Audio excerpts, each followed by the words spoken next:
니콜라 테슬라. 오늘 우리가 누리는 전기의 세계에 스위치를 켜면 불이 켜지고 스마트폰이 충전되며 전기차가 움직입니다. 하지만 이 편리함의 바탕을 만든 단 한 사람, 그 이름을 아시나요?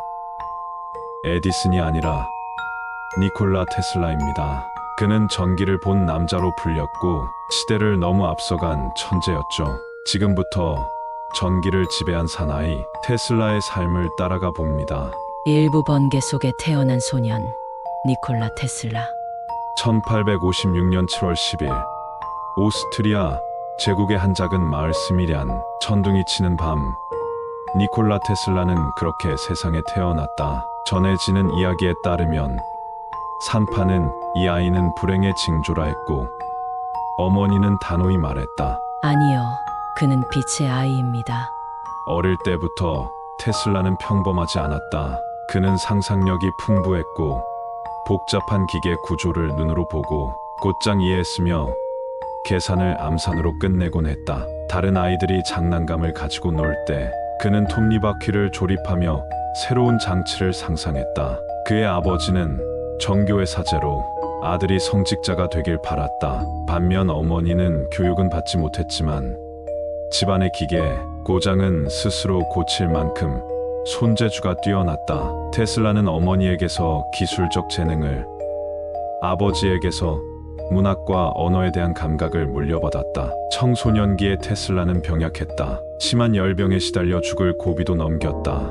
그 시간 동안 그는 상상력을 더 날카롭게 다듬었다. 침대에 누워 눈을 감고 머릿속에서 기계의 구조를 떠올리고 조립하고 작동시켰다. 나사 하나 없이도 그는 기계의 오류를 상상으로 수정할 수 있었다. 그는 오스트리아 그라츠 기술대학에서 전기공학을 공부했고 성적은 우수했다. 하지만 지나친 집착과 가정 문제, 자금난 등으로 학업을 중단하게 된다.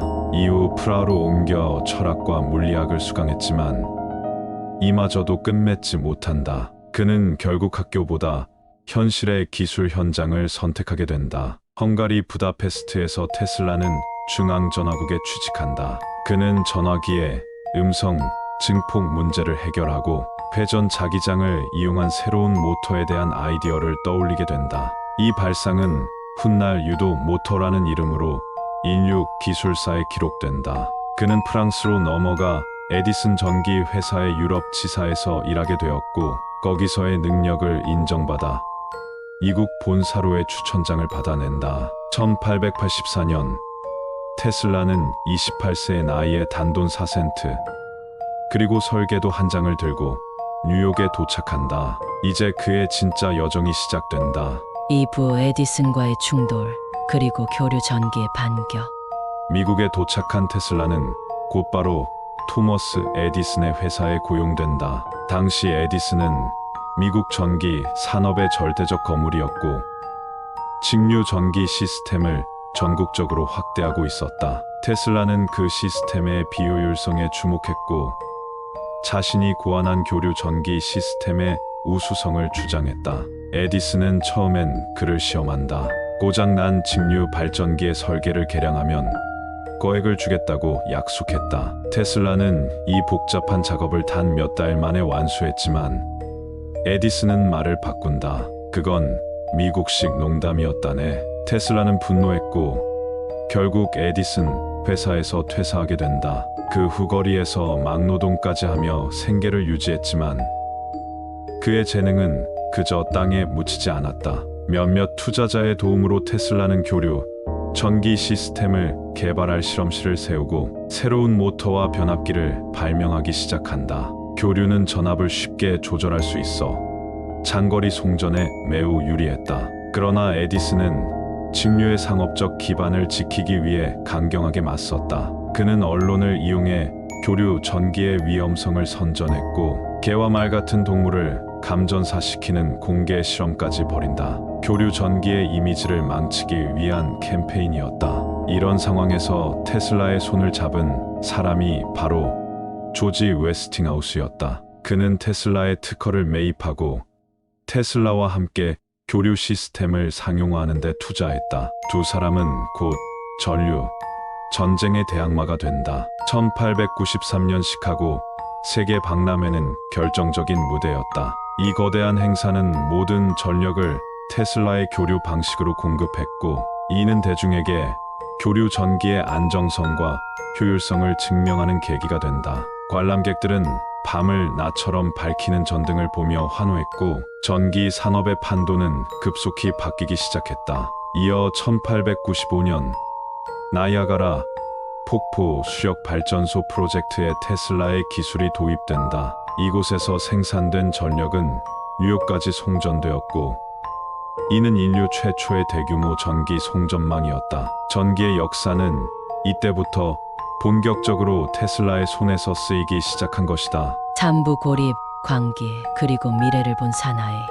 전류 전쟁에서 승리한 테슬라는 이후에도 혁신적인 연구에 몰두했다. 그는 무선 송전 기술을 구상했고, 지구 전체를 연결하는 전력망, 글로벌 무선 통신망을 상상했다. 당시 사람들은 이런 개념을 이해하지 못했지만 지금의 인터넷과 유사한 개념이었다. 그는 뉴욕 롱아일랜드에 워든클리프 타워를 건설한다.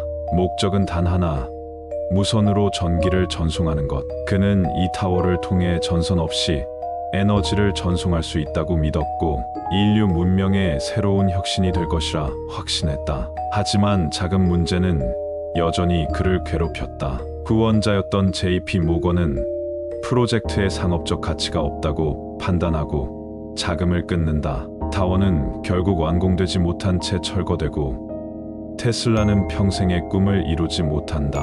이후 그는 입자 광선, 원격 제어, 인공지능, 심지어는 외계 생명체와의 통신 가능성까지 언급하며 점점 기이한 인물로 취급받기 시작한다. 언론은 그를 미치광이 과학자라 조롱했고, 동료 과학자들도 점점 거리를 두었다. 말년의 테슬라는 뉴욕의 호텔방에서 무료로 머물며 조용히 연구를 계속했다. 그는 비둘기와 교감했다고 믿었고, 죽기 전까지도 수많은 발명을 구상했다. 그의 방은 수첩과 기계 설계도로 가득했고, 몇몇 발명은 여전히 미스터리로 남아있다. 1943년 테슬라는 86세의 나이로 홀로 숨을 거둔다. 그의 유산은 FBI에 의해 압수되었고 수십 년간 비밀리에 보관되었다. 그러나 시간이 흐르며 그의 발명은 하나둘 빛을 보기 시작한다.